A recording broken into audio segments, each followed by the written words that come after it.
So are you one of those people that just really struggle when other people are late for things? Well, today we're talking about pet peeves, and we're talking about the pet peeve of people being late. And we're going to talk about how you can overcome that pet peeve.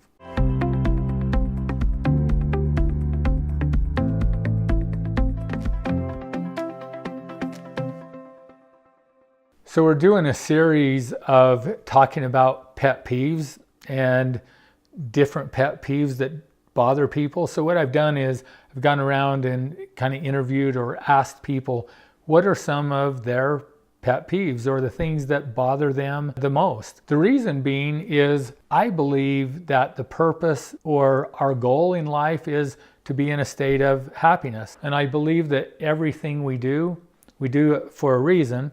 And the reason is because we're either in some level of discomfort or pain. And by doing what we're doing, it moves us into a better state, a happier state, or there's something that we really want in our life and so motivates us to change or to do things differently in order to have that. And we believe that by having that, it's going to cause us or influence us to be happier. So everything we do for a reason. So why would I want to be irritated or annoyed or angry? Again, if everything we do for a reason, the reason that we do it is because of the outcome of that behavior. So if I am irritated or annoyed, then this must give me something. There must be some kind of a payoff for having this feeling. But I may think, well, no, I don't want to be irritated. I don't want to be annoyed. It's this behavior or it's this circumstance or situation that's causing me to feel this emotion. So I'm feeling angry or frustrated. And in this case, I'm frustrated or angry because this person over here is late. So let's say that we were, meeting to go out to lunch. And we had agreed to meet at 12:30 and then we're going to go eat.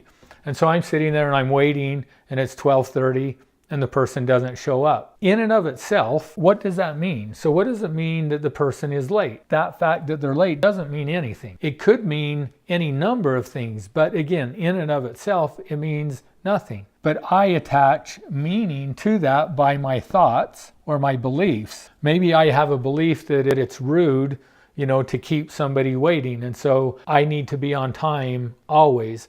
And if somebody else isn't on time, then I feel frustrated or annoyed. So think about that though. If I'm feeling frustrated, angry, or annoyed because a person is late, is it because of their behavior that I'm feeling this?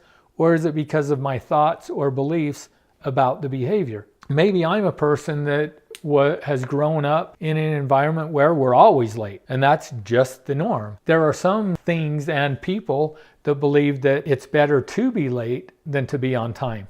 Or there are certain events, or probably not meetings, but that it's better to show up late than to be on time. Different people have different beliefs based on their life experiences and their conditioning. But here's the problem. Most of the time, we don't recognize what our beliefs are. We just think that whatever we believe is the way that it is. So this is the way the world is. This is the way it should be. This is the way everybody should be. And we never really question or ask ourselves, well, where is this belief coming from? Do I have to hang on to that belief, or could I let it go? What's the value in hanging on to the belief? And would there be any benefit to letting it go? So let's say that I really don't like being angry, irritated, or annoyed. And I tell myself, and I really don't like it. But I still experience that emotion every time somebody is late. So what would that tell me? Because I'm saying I don't like to feel that way. But anytime anybody's late, I still feel that way. But the emotion is coming from my thoughts or beliefs. We talk about principles. This YouTube channel is all about principle-based living. One of the foundational principles is the principle of control. And another foundational principle is the principle of choice. So what choice says is that in any circumstance or situation, I have a choice over the things I can control. So I have a choice over my conscious thoughts, I have a choice over my emotions, and I have a choice over my behavior. So I can choose how I think, I can choose how I feel, and I can choose what I do or my behavior. So if that's true, And if you think about it, it's self-evidently true that in this situation, I could change up my thoughts and beliefs if I want to, but maybe I don't want to. Maybe I just have a belief that being late is just flat out wrong. If that's what I want to believe, then nobody can make you give up that belief. The other foundational principle, so we talked about choice and control. The other foundational principle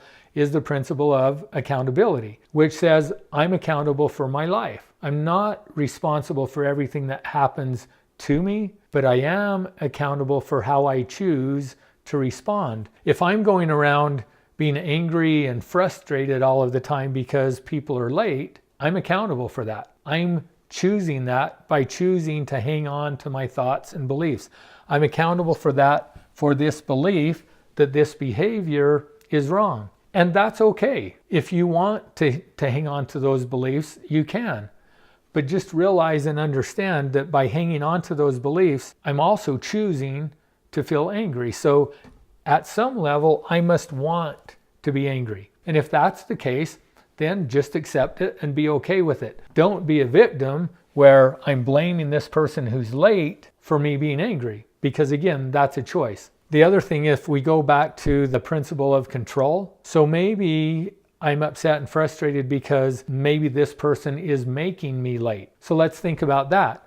Can somebody else make you late? No. You still have control over what you do. Now, maybe somebody's picking you up and giving you a ride, but who is it that made the decision to ride with that other person? Well, I did.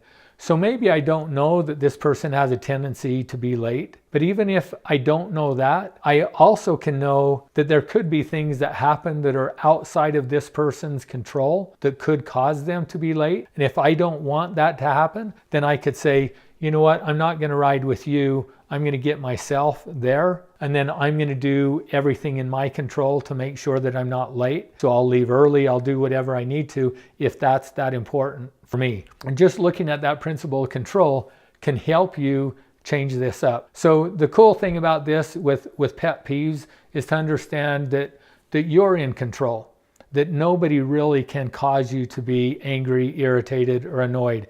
Whatever it is that may be the pet peeve that you have in your life, just know that you're choosing that, and you have the power, if you would like to let that go.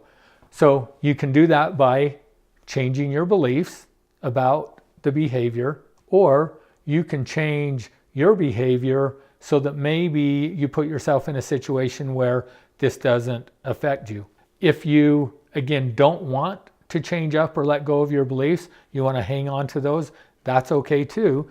But realize the principle of accountability, which is you're accountable for your life, you're accountable for the choices that you make and the outcomes that you experience. Just go ahead and enjoy being frustrated and annoyed, because there must be a reason that you're doing it, or you'd be willing to let it go. So find out what it is. What is the payoff, or what do you get from this? And then maybe, you'll still want to hang on to that. But maybe if you can figure out what the payoff is, you may find out that there's another way to get that payoff without having to feel angry or annoyed. So what are your pet peeves? I encourage you to use what we talked about today and see if these tools can help you let go of some of the things that bother you in your life, and if you can achieve a greater level of happiness. And if you experience that, comment below and let us know about your experience. Make sure that you subscribe to our YouTube channel, ring the bell, and visit our website if you want to know more about who we are and what we do. You'll find that at principlebasedliving.com. And if you're watching this on YouTube, make sure you follow me here.